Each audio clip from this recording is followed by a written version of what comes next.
एक लोटा जल और जीवन की गहराई। श्रावण मास का समय था।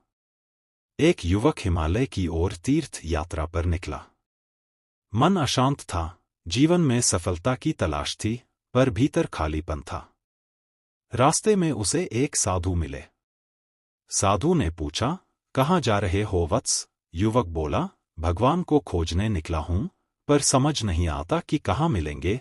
साधु मुस्कराए, उन्होंने एक लोटा जल उसे थमाया और कहा, पहले इसे मंदिर के शिवलिंग पर चढ़ाओ, फिर लौटकर आओ।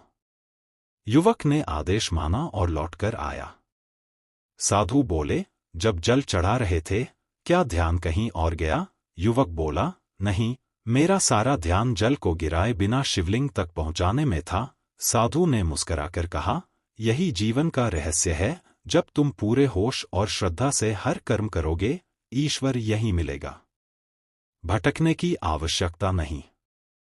गुरुदेव श्री श्री रविशंकर जी कहते हैं, ईश्वर दूर नहीं है, तुम्हारे ध्यान में ही छुपे हैं। जो तुम्हारे भीतर है, वही बाहर प्रकट होता है।